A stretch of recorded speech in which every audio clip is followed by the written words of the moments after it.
Hey everyone, my name is Nicole Ross, and this is my week 3 assignment 2 interpretation of a feed label in sourcing feeds for finfish and shellfish. So, for my fish feed, I focused on skretting mainly because um, of how they run their company really stood out to me, um, and the research that they continue to fund has definitely been a huge reason why they stood out to me and why I picked them. Their fish and shrimp feed is available for over 60 different species, and those species include, but are not limited to, salmon, bass, trout, catfish, carp, and many others. They are able to provide innovative and sustainable nutritional solutions and services for the aquaculture industry. So not only do they create formulas for the fish feed, they also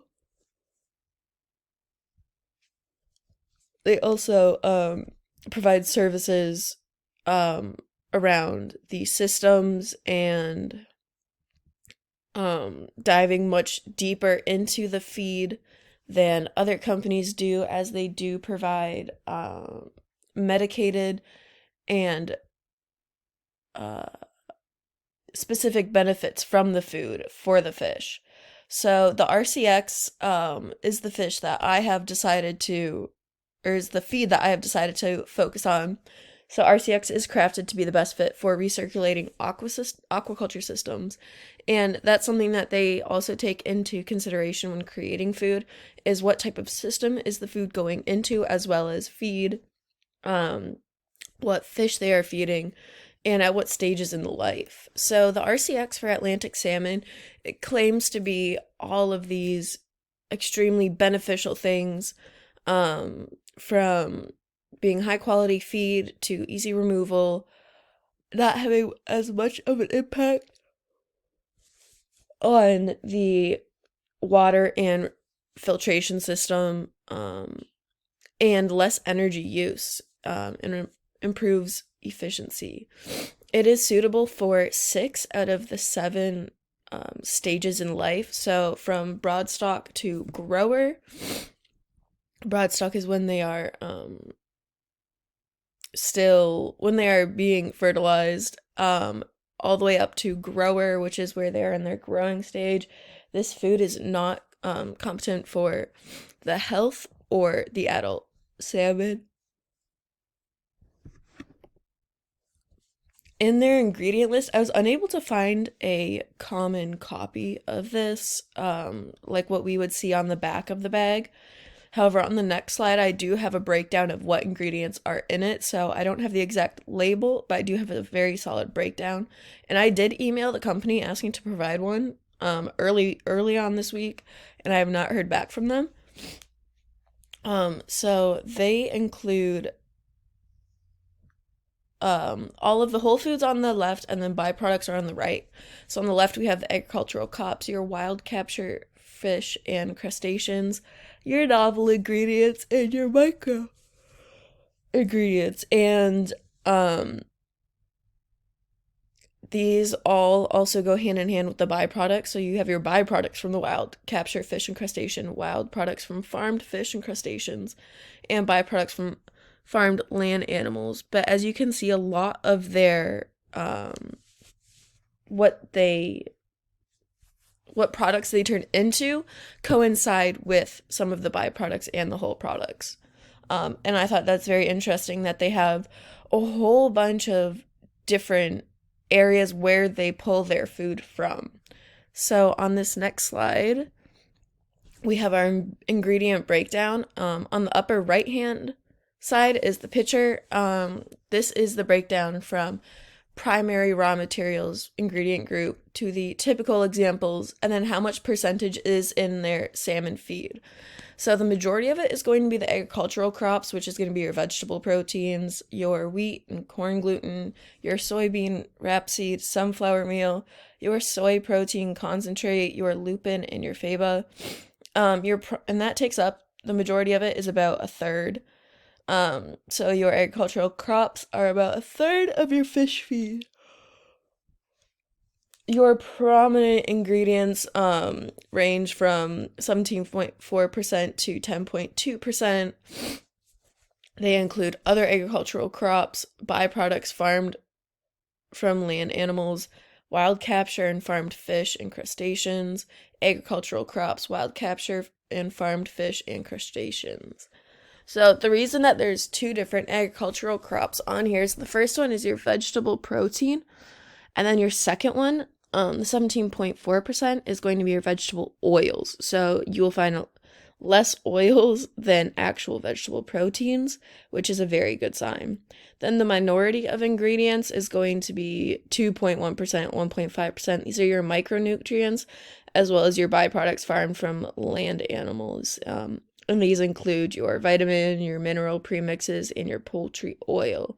So it's good that the oil is lower on the list and proteins are high up, as both are essential for the fish, but proteins are a much greater need.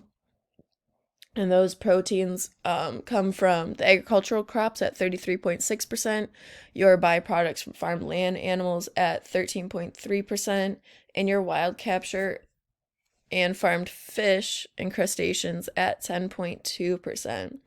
All of the fat comes from the wild capture and farmed fish and crustaceans, your other agricultural crops, the oils, the byproducts from farmed land animals, and then you have your carbohydrates, which come from your agricultural crops, and you have your micronutrients. And the goal of all of this is that the nutrients come from a variety of different sources, so it is more sustainable. You take a little bit from a bunch of different groups instead of focusing on just like two ingredients that would fulfill the list. That would just deplete that species down very low. So my research study, I want to focus on replacing fish meal with plant protein. So fish meal is a great source of protein. However, it has become environmentally and ecologically unsustainable, and there have been social and economical pressures placed on the aquacultural industry to search for alternatives. So this study replaced fish meal with different vegetable proteins and did a comparison on growth, health, and how it is implemented. So the results, the focus was discussion of cost effectiveness, balanced amino acids and other required nutrients, and less use of fish meal between all of the different experimental groups. So they did have a control group when doing this research, which was just the fish meal.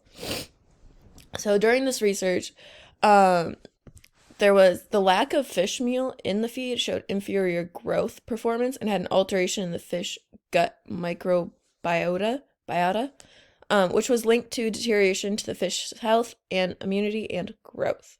So fish meal is really hard to replace as it does so many wonderful things for the fish, but searching for alternatives is necessary.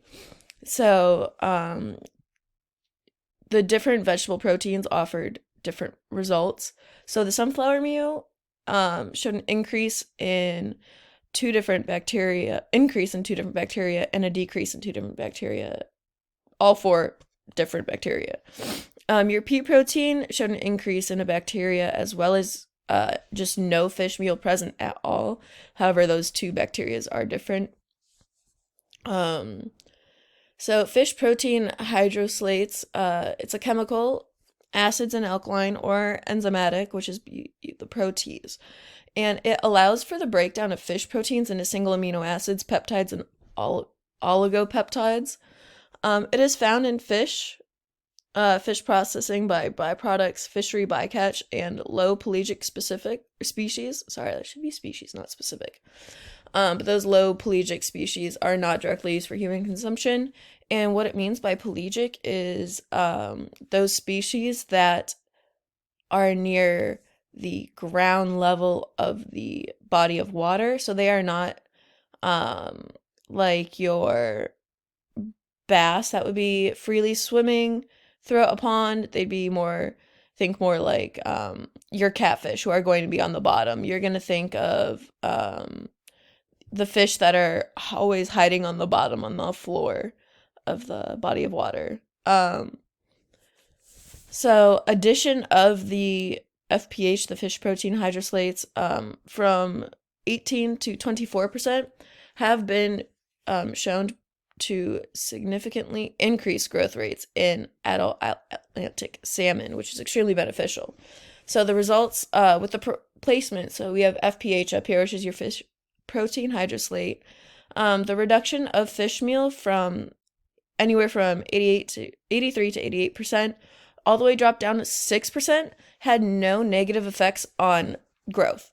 The reduction of fish meal from 35 to 15% with plant protein showed a reduction in growth in fish.